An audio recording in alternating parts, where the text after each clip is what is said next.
Well, thank you very much. Please sit down. Please, thank you. We have a lot of great political leaders and the biggest political leaders around, I guess you could say, but by far much bigger are the business leaders. It's not even close. I say that to my friends, the politicians. You have the greatest business leaders in the world here, so it's an honor. And this week we're celebrating the most successful first 100 days of any administration in American history.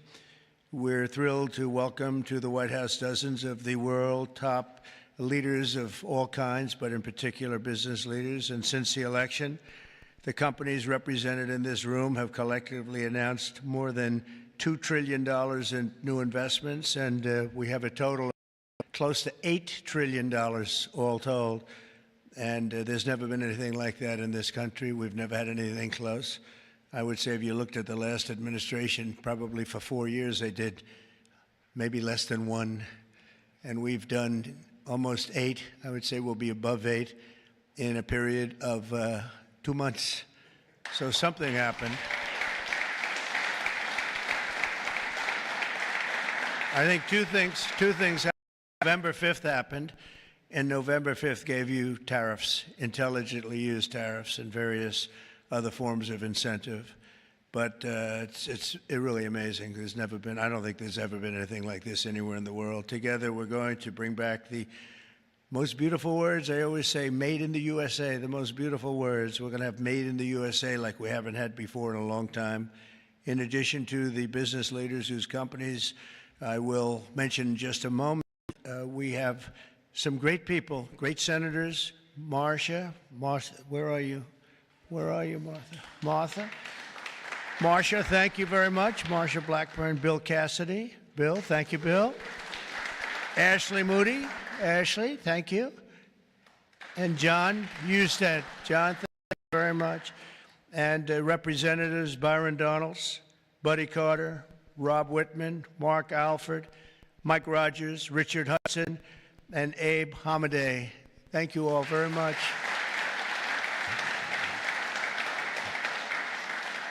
We have Mike Kehoe, governors, Jim Pillen, Kevin Stitt, Mike Dunleavy, along with numerous other members of my cabinet, and I want to thank you all for being here. How come my cabinet has such good locations? You should have given them up to the business leaders. We want their money, you know.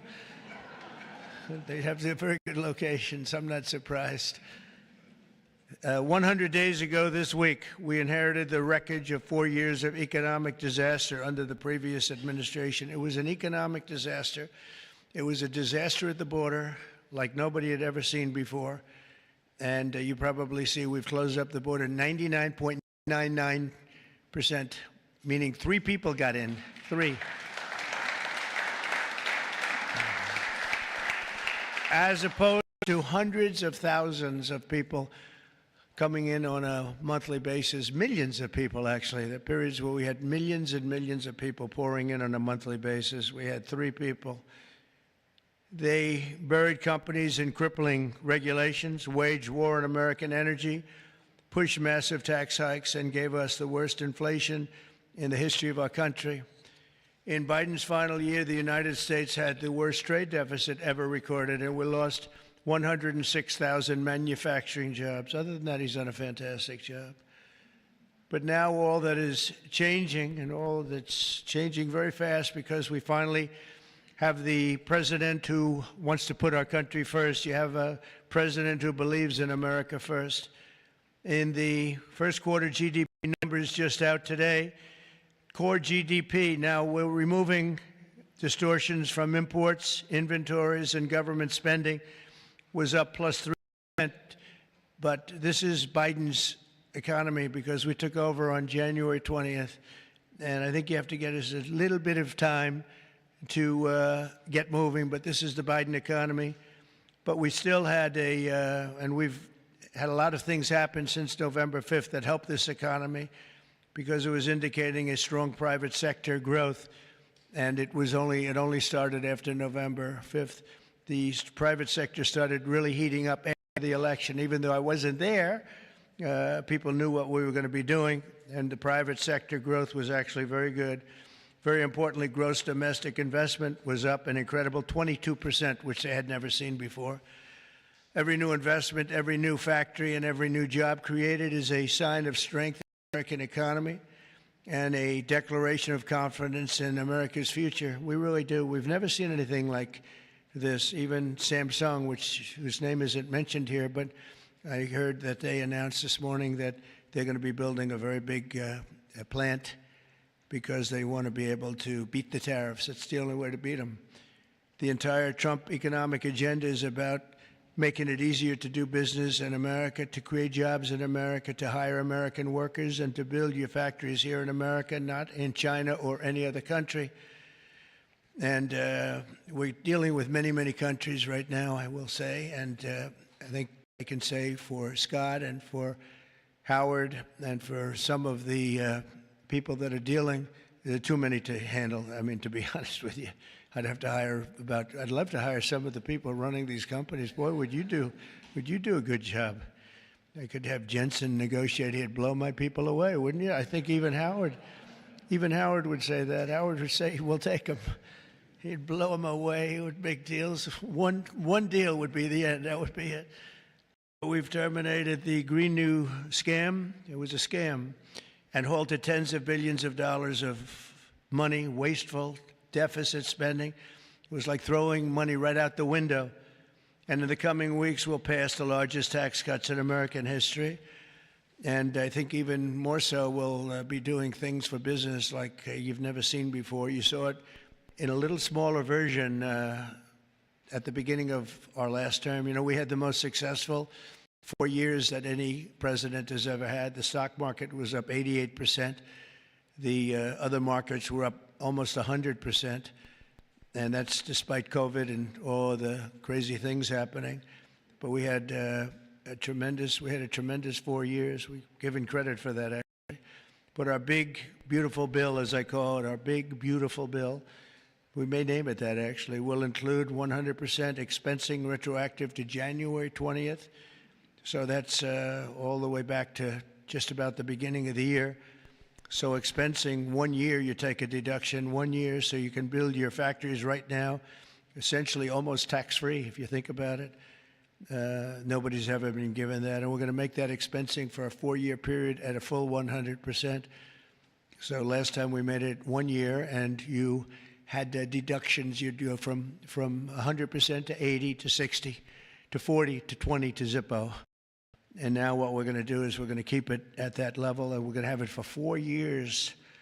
So I believe that was one of the reasons that we had such unbelievable growth. Also, we allowed you to bring money back from outside of the country. It was impossible. You had to have 15 different law firms representing you. It was so complicated. And worse was that the tax rate was 65%. I lowered the rate substantially, but still a lot. You know, we shouldn't take your money just to hold you hostage, right? We lowered it to a reasonable amount, and we took in trillions of dollars, came back. Apple brought in a tremendous amount of money. A lot of the companies here brought in a lot of money, and the businesses represented today clearly understand that if you build your factory in the United States, your tariff rate is 0, and you have other advantages too, and not the least of which is what I just said, having to do with the bill. Now, we have to get that bill approved, so call your local representative, please, and make sure we get it approved, because I don't want to talk too early, but we're doing well with the Republican Congress. We have the Senate is doing great, and the House is doing great. John Thune has been spectacular. Mike Johnson Speaker has been spectacular. Marcia, you're in there working very hard and doing well. What do you think? Are we going to get it passed? We have to. Marcia, we don't get it passed, I'm blaming you. We have to. We have to get it passed. We will. I think we will. But I don't think we'll have any Democrat votes. If we don't get it passed, what would happen is your taxes go up 68%. Think of that. And we may not get one vote because they just vote against. It's Trump derangement syndrome, or maybe it's just they hate Republicans, or they hate what we're doing because they've lost their confidence. They've totally lost their confidence. They don't know what the hell is going on. And we are going to get it done. It's probably going to be fully Republican. Fortunately, we have the House, we have the Senate.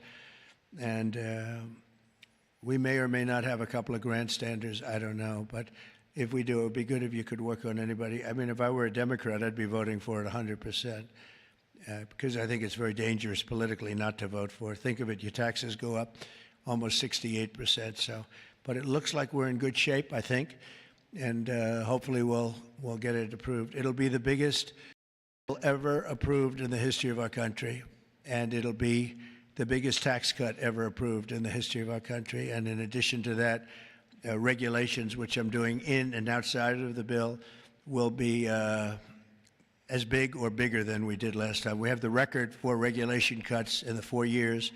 We cut 4 times higher than any other president in a 4-year period. And we're talking about 8 years and 2-term presidents. We're 4 times higher than any other president in terms of regulation cuts. And I went to a friend of mine who happens to be in the room, one of the biggest business leaders. I won't mention him because I don't know, maybe he'll like it, maybe he won't. I said to him, so if you had your choice between the big tax cut last time and the big regulation cuts, which were the biggest, again, the biggest we've ever done, I would have said taxes, but he would have said regulation. I said, which was more important to you? And he said, if I could only have one, yeah, if you could only have one, he said, most important would have been regulation. The regulation was more important than the tax cut. And I mean, we cut your taxes from almost 40% down to 21%. Now we're bringing your taxes down from 21% to 15% if you build your product, make your product in the USA. So if you make it in the USA, those chips, those beautiful chips, will make those suckers in the USA, and you're going to be all the way down to 50%. And I think there's never been anything like it. So now we're at the lowest scale for a large country, by far the lowest scale. Our pro-jobs, pro-American economic policies are a major reason that businesses around the world have announced $5 trillion of investment since November 5th, and now we think it's up to plus $8 trillion, and they're really coming in. They're really coming in fast. Some of them don't bother calling us. Some of them don't even want meetings. They just start their plants and start their factories. I want to express my tremendous appreciation to the business leaders here. You are really an amazing group. This is a who's who. I don't want to say, there's an expression if something ever went off, the entire industry would be wiped out, but I won't say that. I want to think very positively, and that could never happen here, could it? But I want to congratulate you all on your incredible success and accomplishments. You've been amazing. You're the biggest and the best. So I'd like to introduce some of you, President and CEO of Hyundai, Jose Munoz. Jose, thank you very much. Fantastic.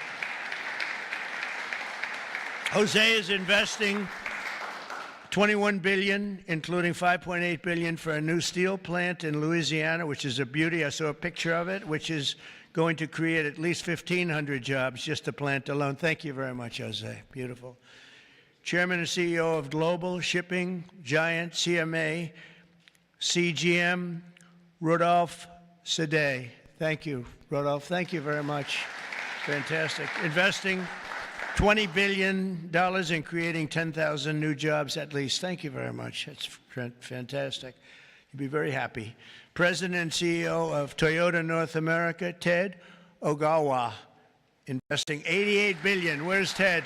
That's fantastic. Thank you, Ted. That's fantastic. Ted's investing $88 million for car production at its West Virginia factory, which is a beauty. I've seen it, actually. Congratulations. Thank you very much for being here, Ted. Co-founder and CEO of Anduril, Brian Schimpf. Oh, Brian. Thank you, Brian. He's investing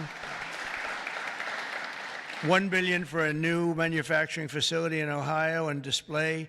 Next to me is their 125-pound Roadrunner drone. Where is that little sucker? Where is it? Which is that? Whoa. That's a nasty-looking thing. That's a nasty. I look up there when I'm having dinner outside. I used to look up and see the moon. Isn't it beautiful? Now you see the moon, but you see drones all over the place. And I say, let's get the hell out of here. That's a good one, isn't it, huh? I can see it. CEO of Worldwide Amazon Stores, Doug Harrington. Thank you very much. Thank you, Doug, very much. Investing $4 billion this year alone, and I know they said they're going to be investing a lot over the next 2 years. We appreciate it very much. Thank you, and say hello to everybody. CEO of Venture Global, Mike Sable. Mike, thank you very much, Mike. Investing $18 billion in liquefied natural gas expansion in Louisiana. That's going to work out good. Thank you very much. President and CEO of Siemens USA, big company, Barbara Humpton. Thank you, Barbara. Thank you very much. Investing $285 million. Executive Global Chairman of Pratt Industries, friend of mine, Anthony Pratt. He's investing $5 billion. Thank you. Thank you, Anthony.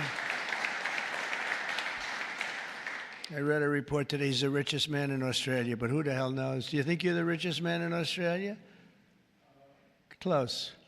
I don't like to put you on the spot like that, Anthony, but that's pretty good. Thank you very much. That's great. $5 billion.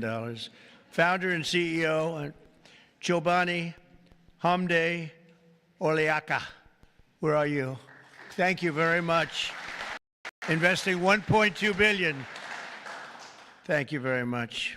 CEO of Bell Brands USA, Yvonne Girard. Yvonne, thank you very much. Thank you very much. $350 million. President of Schneider Electric North America, Amar Paul. Amar, thank you very much. Investing $700 million for energy infrastructure in its largest investment in its 135-year history. Chairman and CEO of Johnson & Johnson. Oh, I know, I've heard of that company, huh? Yeah, my hair looks so beautiful because of your product.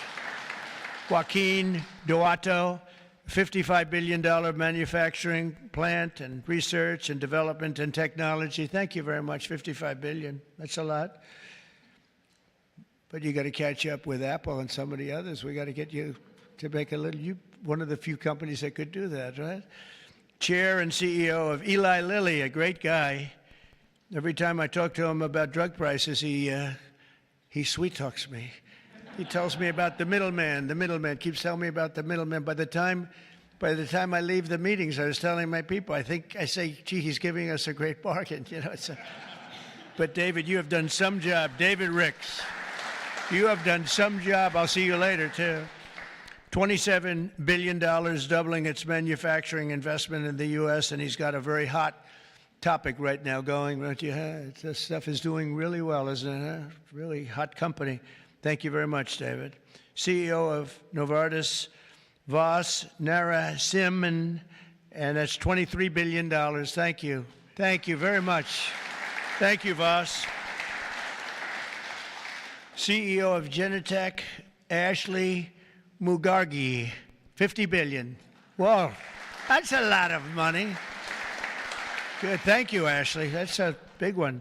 CEO of AbbVie, Rob Michael, $10 billion. Thank you very much. Thank you, good company. President and CEO of Thermo Fisher, Mark Casper, $2 billion. Thank you, Mark, very much. Chairman and CEO of Merck, great company, Rob Davis, $9 billion. Thank you very much, Rob. Chairman and CEO of Abbott, Robert Ford, $500 million. Thank you, Robert. Chairman and CEO of a company called IBM. Arvind, where are you? Where are you? Thank you very much. That's fantastic. $150 billion. That's all? That's great. Thank you very much. You've done a great job. You've done a great job with that company, too, I'll tell you. Chairman and CEO of GE Aerospace, Larry Culp. Larry, thank you very much, Larry.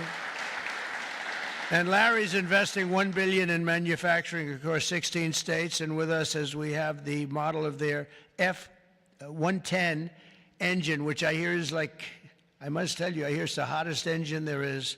You got a gold mine over there, Larry, which powers our nation's finest fighter jets and other jets. And your big engine is really something that I hear is beyond anything that has been produced yet. So good luck with it. And Larry, I think we're going to ask you to say a few words, actually. So come on up. Thank you.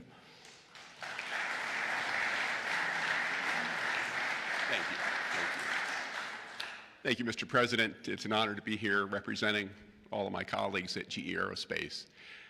We are today 125 years old, but we are inventing the future of flight. Today, we power 3/4 of the world's commercial and nearly 2/3 of the U.S. military combat jets and helicopters. So what you see here with the F-110 powers 70% of the newest Air Force F-15s and the F-16s.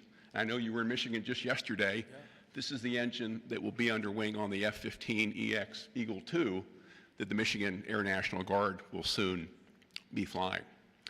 We're excited about what's happening at our company. We're investing $1 billion this year, as the President said, across 16 states, not only in our manufacturing footprint, but with so many of the small and mid-sized businesses that constitute our supply chain. There's a lot happening. We're excited about it. Mr. President, thank you for what you're doing, not only to revitalize U.S. manufacturing, but helping ensure that the U.S. aerospace industry, one of our biggest net exporters, continues to lead the world in innovation. Thank you. Thank you. Great job.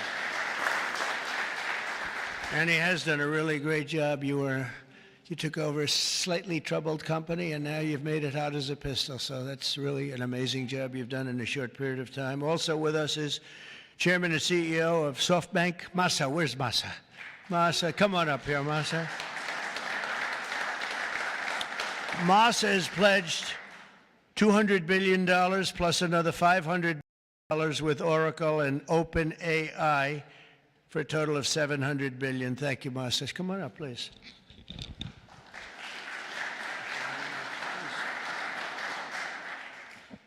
Well, first time of Trump administration, we made an announcement, commitment, $50 billion. We delivered $70 billion over 4 years last time. This time, I tried to commit $100 billion, and President Trump said, "Oh, Masa, go for more." so we did the $200 billion commitment. And then right after that, we SoftBank, OpenAI, Oracle, and MGX together, we announced $500 billion investment. This is the largest investment for infrastructure in the United States, investment. And I think this is more than the scale. The importance is this is the largest infrastructure for the AI, which is the future of mankind, I believe. It's going to change every industry, every way of how our mankind's lifestyle of the future. I am committed.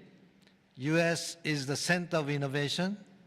U.S. must continue the leadership of AI. Thank you very much. Thank you. Thank you very much. Great honor. Thank you very much, Masa. Been a friend of mine for a long time. These guys are mover. We got to say, you are really something. It's great. We appreciate it too. It's great spirit, great genius. Tim Cook from Apple is pledging, not only pledging, is committed to $500 billion. They're going to build plants all over the country, 7 or 8 different states. They've already started.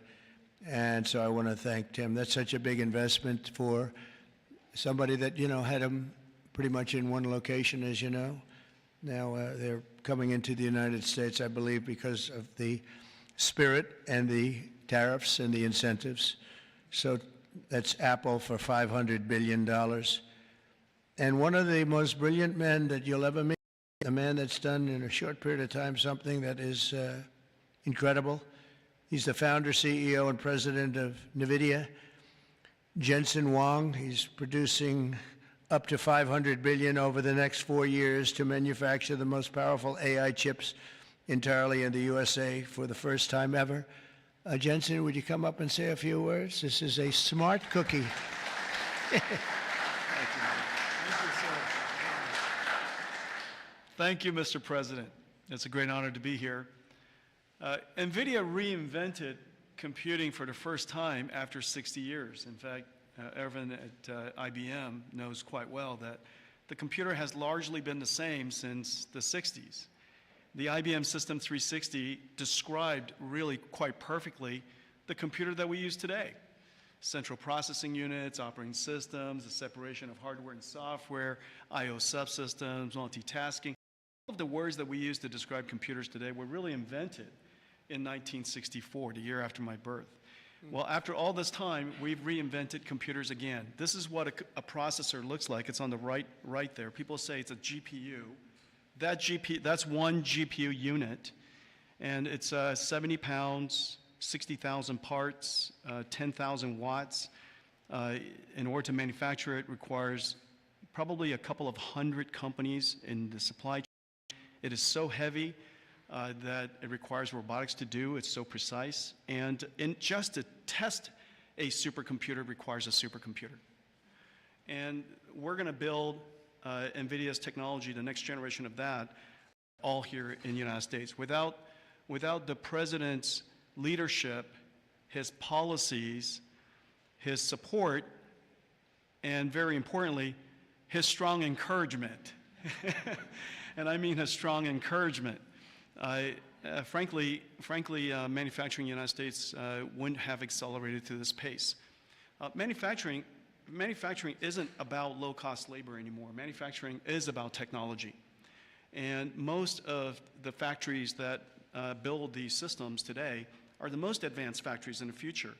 And we're going to use artificial intelligence and robotics and omniverse digital twin technology to make it possible for us to create the factories of the future. And we ought to build it right here.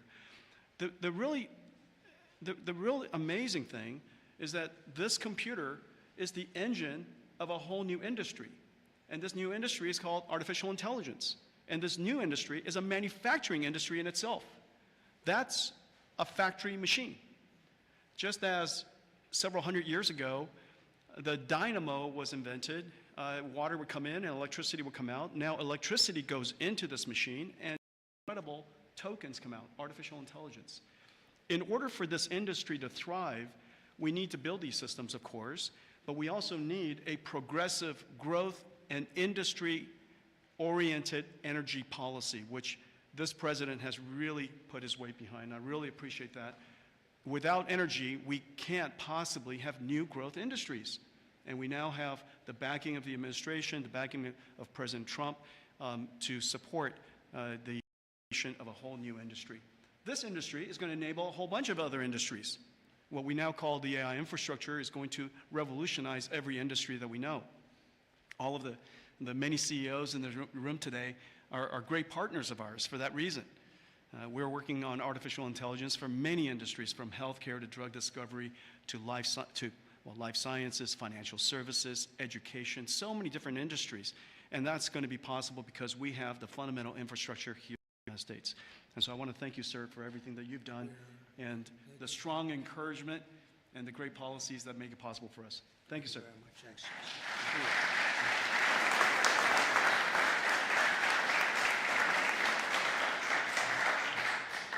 Another brilliant man. You know, we have brilliant people here, and we like brilliant people, actually, but we have a lot of brilliant people in this group, and it's an honor to be with you. Past 100 days have been fighting to reclaim our jobs and bring our country back to a level that it's never seen before, and again, renew the American dream, which is what we're doing.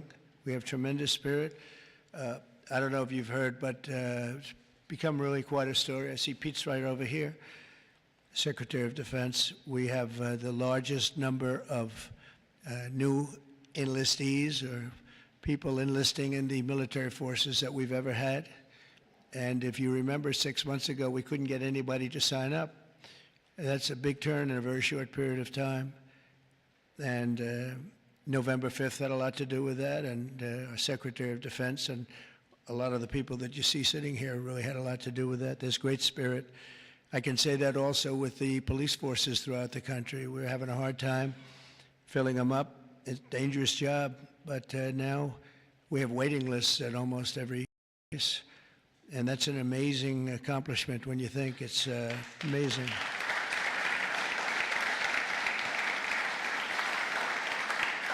And when I first came here, you remember just 3 months ago, I came in and they started screaming. The fake news was screaming. They were going crazy about eggs. I don't know about eggs. What's with eggs? Tell me. They said, their cost is up 50%, and you won't have them for Easter. I said, well, I'll have to get onto it, but this isn't my problem. This is Biden's problem. I've only been here for 4 days. They're screaming at me about eggs like it was my fault. I just got here. Didn't know anything about it. We got it taken care of, and eggs dropped 87% in the last short period of time, and everybody had eggs for Easter. In fact, we had a big Easter egg hunt on the lawns. We had 48,000 people actually came, and we had a lot of eggs. I don't know how many, but there were a lot. We didn't use plastic. They said, could you use plastic eggs? This is in early January, and I see our Secretary of Agriculture is here. Would you stand up? You did a great job. You got me out of a lot of trouble. Brooke Rollins. She got me out of a lot because they were trying to blame me for eggs, and I didn't know anything about it yet. Explain it to me. But we had plenty of eggs, Brooke, right, for Easter. There was no dearth. And we have another man in the audience who's maybe the most important man because he's the head of the Environmental Protection Agency, meaning he's the one that approves all your plants. And when Jensen and some of the others came in about numerous of the others, especially having to do with AI, they came in, I learned a lot. Number one, I learned we need double the electricity that we have right now for the whole country, and really more than that. I mean, 2 times would be even better. It was like unlimited thirst for electricity. And at first I said, you know, how's that possible? But that's, whatever it is, it's possible. That machine that you say you can barely lift is, I guess, it sucks up a lot of energy. But we need more than double what we have right now. So you take all of the energy, even the energy in this beautiful, incredible, it's just the greatest. I mean, no matter, I don't care where you come from with your $50 billion plant, the White House is the White House, right? You got to see in the Oval Office. If you want to take a trip down to the Oval Office, any of you come down with me. I'll show you a beautiful office. It'll blow your beautiful offices away. They'll stop and they'll say, for a lot of other reasons, but it's a beautiful place. And if you want to, I'm serious, you can do that. But I told Jensen, I told Tim, I told everybody that's building these very big, incredible plants, really plants of the future. They were talking about hooking into the grid. I said, well, you know, the grid is old, and it's subject to mishap. Things can happen, including storms and much worse than storms. And if you want, I'll let you build your own utility plant, your own electric plant along with your building. You can build it inside of the plant or you can build it outside of the plant.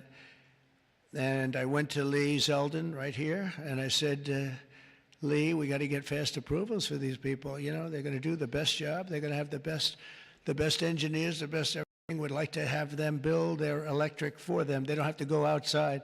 You become a utility. You become a great producer of electric, and if you have any extra, you put it back into the grid if you want, or you sell it back in. But you're going to be able to build, so this way we don't have to worry about do we have enough, because if you look at California, they have brownouts, blackouts, and everything else. They don't know what the hell they're doing. Governor doesn't have a clue. But the last thing you want to do is be hooking up to the California grid so that we can go in and you'll say, gee, we have to close down the factory for a couple of days. We have a little brownout going on. So you're going to be able to build your own plant and produce as much electric as your beautiful heart's desire.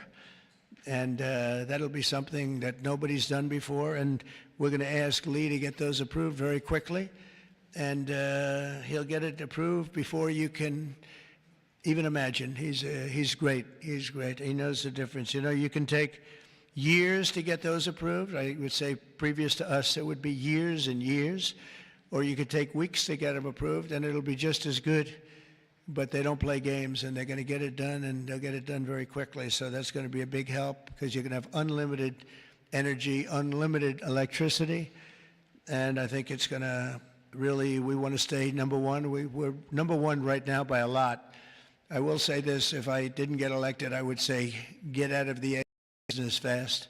Get out of all business fast, probably. Maybe get out of the country fast, because this country was heading in the wrong direction, but now it's heading in the right direction. I think it's the most consequential 100 days in the history of our country in certain ways. We had an editorial from a group that normally wouldn't give good editorials to people like me.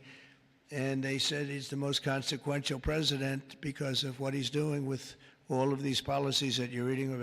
Beyond the electricity and the plants, having to do with many other things like secure borders and all of the many things I could go down and name them. We're gonna be getting tremendous amounts of drug and pharmaceutical companies going to be pouring into the country. They're going to have to.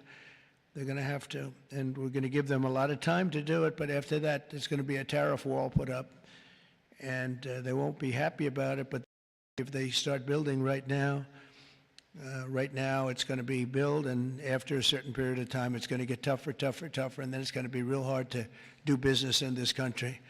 So for the pharmaceutical companies, chip companies, a lot of different companies, we're all set to really grow.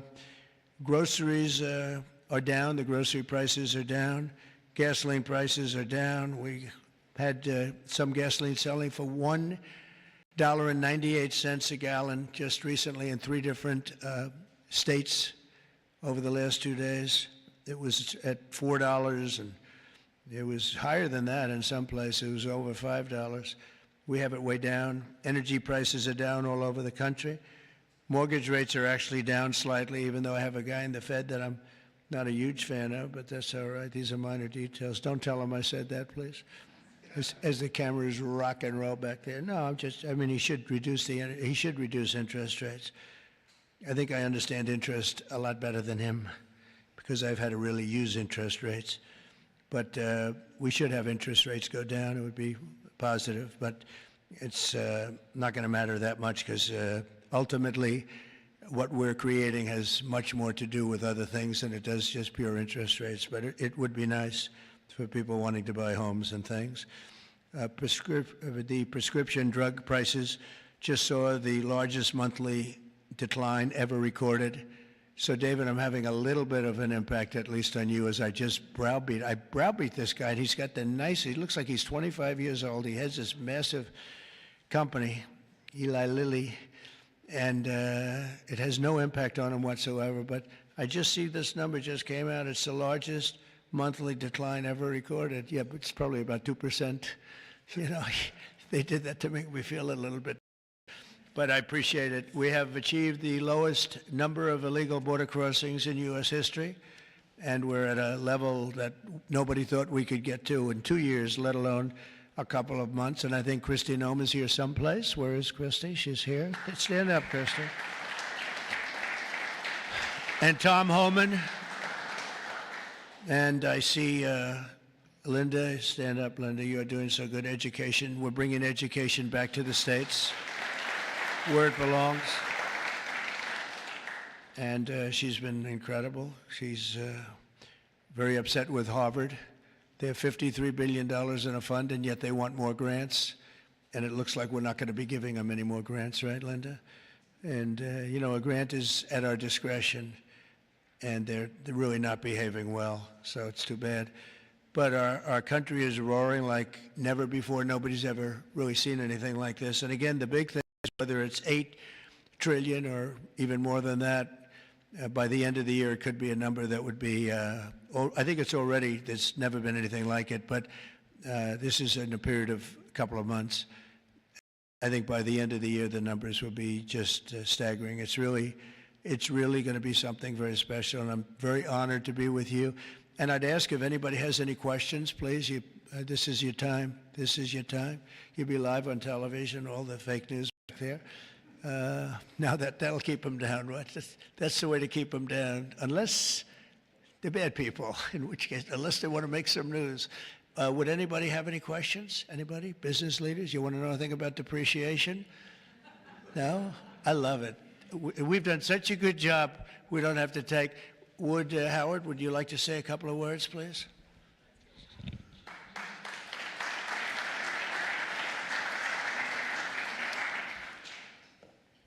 president talks about $8 trillion coming into America. And there's only one reason it's coming in. It's because he's finally set an industrial policy for the United States of America. We are the greatest economy in the world. We finally have a president who understands that we need to reindustrialize. We need to be made in America, made in the USA. And you feel it. You feel it with these leaders. You feel it across your peers. Everyone feels it. It's coming back to America, and we are going to be rocking. So thank you, sir. Great job. Great job. So thank you very much, everybody. And for the business leaders, if any of you would like to come down to the Oval and say hello, if you've never seen it, if you have seen it, just go home and enjoy your lives, count your money. But if you'd like to come down, I'm heading down there now. And again, thank you very much, everybody. Pam, you're doing a fantastic job. You're doing a fantastic job. Thank you very much. Thank you, everybody. Thank you.